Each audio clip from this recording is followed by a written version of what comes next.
보시면서요 구독과 좋아요 알림 꼭 부탁드리도록 하겠습니다. 또 많은 응원 부탁드릴게요. 오늘 보니까 지금 3시부터 네. SBS에서 이제 뉴스 브리핑에서 한동훈 대표 오늘 인터뷰가 있는 모양이에요. 네. 그래서 아마 많은 분들이 그쪽으로 가신 것 같은데. 그러니까 지난번에 그 북콘서트 하는 게 이제 우리 어벤져스 방송 역사상 최악의 환경이었는데 이번에 두 번째로 우리 경쟁 체제인가요? 아니죠.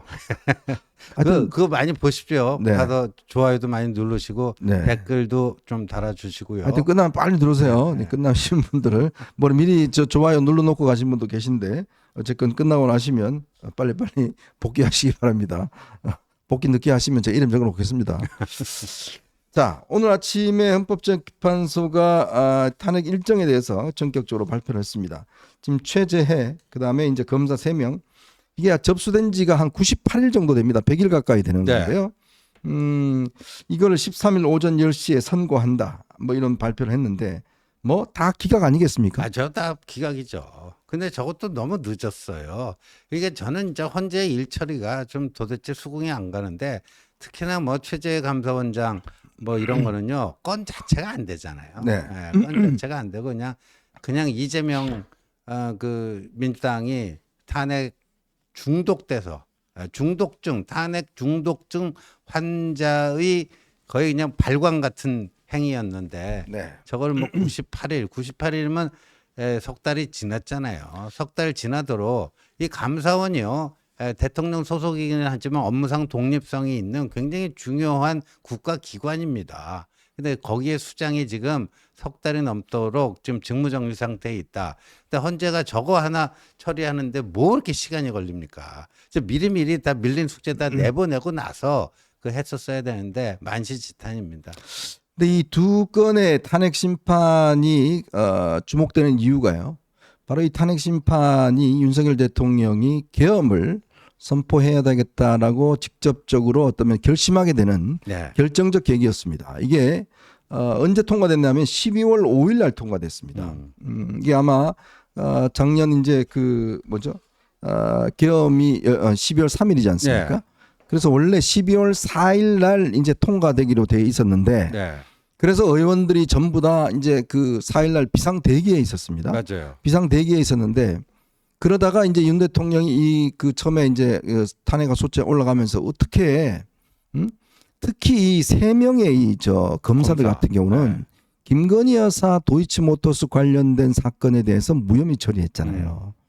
이제 그거에 대해서 지금 일설에 의하면 굉장히 아마 윤 대통령이 분노했다.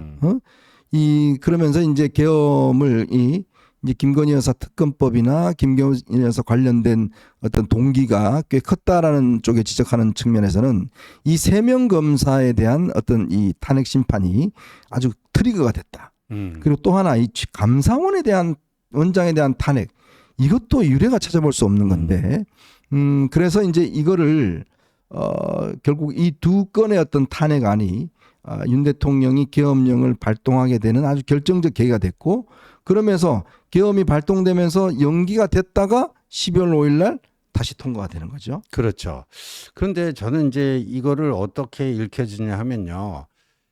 뭐 여러 가지 그러니까 저 29건 뭐 이제 줄 탄핵이 있었고 작년에 그 대통령 그 탄핵 사건 번호가 헌나 08이었나요? 09일 겁니다. 09인가요? 네. 예, 하여간 헌나 08 아니에요? 09가 한덕수 하여간 뭐 하여튼 그 모르겠습니다. 언저리인데요. 하도 많아갖고. 근데 이제 이 최재해 감사원장이라든가 그 검사 3명에 대한 거는 아까도 말씀드렸듯이 헌재가 마음만 먹었으면 더 일찍 처리할 수가 있었는데 네. 근데 이제 12월 14일에 이제 대통령 탄핵 소추가 있고 나서는 헌법재판소에서 몇 차례에 걸쳐서 분명히 확인한 원칙이 뭐냐면 대통령 탄핵 사건을 최우선적으로 처리하겠다 그랬어요. 네, 네. 그러니까 다른 거는 먼저 접수된 거라 할지라도 선입 선출의 원칙에 따라서 들어온 순서대로 이거를 탄핵 관련 선거를 하는 게 아니라 제일 중요한 우선순위가 대통령 탄핵 심판이니까 이거부터 처리해 놓고 다른 거 하겠다라고 분명히 얘기했거든요. 그렇죠. 헌재 공식 입장을. 근데 지금 그래도 요번 주 뭐 14일 금요일 아니냐 뭐 이 얘기가 한참 전부터 나왔는데 오늘 딱 최재 감사원장과 검사 3명에 대한 이걸 한다 하는 거는 이걸 왜 여기다 배치를 했을까? 네. 그리고 자신들이 천명했던 대통령 사건 최우선 처리 원칙하고도 좀 어긋나잖아요. 네, 그렇죠. 그러니까 뭔가 지금 대통령 탄핵 심리 과정에서 뭔가 의도했던 속도가 안 나오고 있다라는 얘기 아니죠. 네. 뭐 그렇게 읽혀집니다. 그래서 제가 주변 취재를 좀 해봤습니다. 헌법재판소에서 왜 이렇게 대통령에 대한 부분을 좀 늦춰질까라는 걸 취재를 해보니까요. 일단 우선적으로 이 지금 이제 검찰에서 법원에서 구속 취소 결정을 네. 했지 않습니까? 근데 이번에 쥐견 판사의 구속 취소의 원인 중에서 첫 번째가 이제 일 단위가 아니라 시간 단위라고 그랬잖아요. 네, 그렇죠. 두 번째 큰 게 뭐냐면 공수처의 수사권 여부잖아요. 그러면서 공소기각 가능성까지도 거론했지 않습니까? 그렇죠. 그러면서 김재규 사건 재심까지도 거의 거론을 했잖아요. 요 부분은 즉 이번에 지금 탄핵 소추안된 부분 중에서 지금 핵심이 뭐냐면 내란죄 부분하고 그다음에 이제 계엄의 불법성 부분이잖아요. 근데 이제 이 민주당에서 내란죄 부분 빼달라고 그랬는데 네. 헌재가 이 부분에 대해서 지금 뭐 명시적으로 말을 안 했어요. 네. 근데 이번에 이제 이 그 법원의 구속 취소 결정으로 인해서 이 지금 형사재판에서의 어떤 공소기각 가능성이 지금 제기가 됐고 그러면서 이 헌재가 이 받은 증거에 대한 어떤 적절성 여부 네. 요게 좀 논점이 지금 되고 있다고 합니다. 그러니까 공수처 수사 그거를 한 건 아니지만 검찰의 내란죄 수사 자료를 그 그렇죠. 증거로 채택한 증거로 건 맞잖아요. 채택하느냐 마느냐에 대한 부분, 그다음에 공수처 자료가 섞여 있는 부분에 대한 요 증거 채택 여부. 요게 이제 지금 논점이 새롭게 되고 있다는 거예요. 그리고 당초에는 이제 이게 거의 뭐 8대0 분위기였는데 진행이 되면서 꽤 이제 논쟁이 있었던 게 이제 곽 사령관, 곽종문 사령관 문제, 홍장원 문제 뭐 이런 문제들이 되면서 이 증거에 대한 어떤 이 오락가락하는 문제, 오염 문제 요게 이제 조금 논점으로 부상을 했다는 겁니다. 네. 그래서 그 부분에 대한 이제 논점이 좀 정리가 할 수 있는 시간이 필요하다라는 게 아마 이제 헌법재판관들 내부에서 조금의 어떤 이론이 있었고 그래서 그 부분에 대한 이제 논쟁 때문에 조금 늦춰지는 감이 있다는 겁니다. 그래서 지금 일각에서는 헌재 결정이 생각보다 좀 더 늦어질 수도 있다. 네. 그래서 지금 오늘 동아일보가 예측한 거에 따르면 4월 초까지도 지금 이야기가 나오고 있어요. 그렇죠. 왜냐하면 4월 18일이 문영배, 이미선 두 헌법재판관의 6년 임기가 만료되는 날이기 때문에 그 전에는 해야 되니까 뭐 가장 늦게 나오면 4월 초 정도 나오지 않겠는가 하는데 저는 뭐 지금 유력하게 보는 게 3월 마지막 주 네. 26일 그 수요일에 이재명의 공직선거법 항소심 선고가 나오고 그 뭐 목요일 금요일 이때쯤 나올 가능성도 있겠다 하는 건데 그러니까 지금 현종님이 지적해 주신 지금 법원 직위원 부장판사의 구속 취소에 따라서 절차적 흠결이 있는지 없는지 자신들이 이 탄핵 심판을 하는 데 있어서 채택한 증거 관련 등등 네. 그러니까 자그마한 한 톨이라도 그 작은 그 절차적 하자가 발견되면 안 되니까 그렇죠. 그거를 세밀하게 다시 검토해 나가는 그 작업이 필요하다. 뭐 이런 걸 수가 있고요. 첫 번째는요. 두 번째는 뭐냐면은 그런 걸로 인해서 이제 8대 0이라고 하는 뭐 전원일치 탄핵 인용 의견이 거기서 조금 뭐 한두 명이 문제 제기를 한다던가 네. 이탈 조짐이 있다던가 뭐 이래 버리면 그거를 이제 어제 또 말씀드렸지만 노무현 대통령 때는요 기각이 됐어요.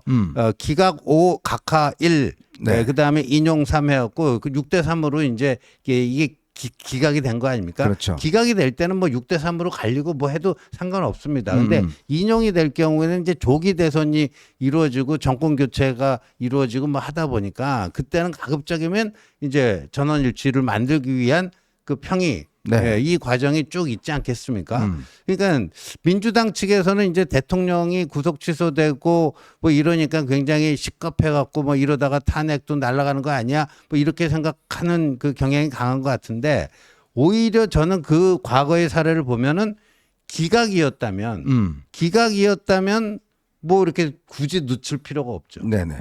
기각이었다면. 근데 노종면이가 민주당 노종면이 이렇게 얘기하더라고요. 8대 0이라고 자기들은 확신을 하는데 최근에 이렇게 돌아가는 거 봐서는 잘못하면 5대 3으로 인용될 수도 있겠다 이런 얘기를 해요. 5대 3 인용이 아니고 이제 6대 2 인용 아닙니까? 인용되려면. 그렇죠. 그러니까 6대 2 인용인데 네. 그러니까 최악의 경우에 이제 5대 3으로 기각이 된다 기각이 했죠? 되는 거 그거를 이제 걱정하고 있더라고요. 네. 예. 그래서 지금 예. 마은혁에 대해서 지금 임명을 계속 하려고 하는 게 이제 그런 배경 아니냐. 그렇죠. 예. 이런 이제 지금 주장이 있는 겁니다.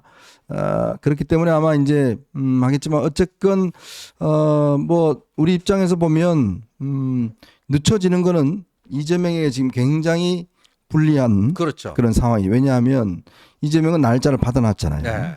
3월 26일 받아놨기 때문에 이재명이 먼저 나오고 뭐 탄핵에 대한 결정 여부가 나올 경우에, 근데 만약 또 기각이 될 경우에 네. 이렇게 될 경우에 또 상황이 완전히 지금 180도 네. 완전히 바뀌는 거잖아요. 그렇죠. 그러니까 지금 뭐 모르겠습니다. 저도 뭐 이 내부의 8명이 도대체 무슨 논의하고 있는지 모르겠지만 지금의 어떤 결정이 결국은 뭐 인용이 될 것이라는 전해가 지배적이지만 또 하나의 변수 때문에 또 한편에서는 또 기각될 것이다. 네. 이런 또 지금 일각의 논리적 견해도 있어요. 그렇죠. 네. 예. 그래서 지금 참 뭐라고 지금 단정 지을 수 없는 그런 상황인 것 같습니다. 그런 상황에서 어쨌건 지금 상황은 늦어지는 것 같고 이번 주는 아닌 것 같다라는 것만은 일단 어느 정도 좀 우리의 사실적 영역에 들어와 있는 것 같고요. 예. 그리고 한덕수 총리 문제는 이게 이제 왜 단순한데 왜 안 하느냐라는 거지만 근데 여기 한덕 총리의 가장 핵심적인 문제가 뭐냐면 대행에 대한 탄핵 소추를 151명이냐 200명이냐. 네. 요게 좀 지금 논쟁이 있는 모양이에요. 네. 그렇군요. 요거를 이 결정을 해야 되는데 지금 이게 결론이 잘 안 모아지는 모양입니다. 그러니까 151명이라 주장하는 사람도 있고 야 대행은 대통령 똑같이 하는데 200명 돼야 되는 거 아니야? 이게 이제 하나의 중요한 헌법적 해석이잖아요. 그러니까 이제 사실 저 한덕수 총리 본안은 별 지금 없는데 네. 요 부분을 어떻게 해석하느냐를 놓고 조금 재판관들 사이에서 조금의 논쟁이 있는 모양입니다. 그리고 이제 하나 더 덧붙이자면 한덕수 총리의 경우에는 탄핵 사유 5가지 중에 제일 굵은 게 뭐냐면은 내란에 동조를 하고 그걸 뭐 방조를 했다.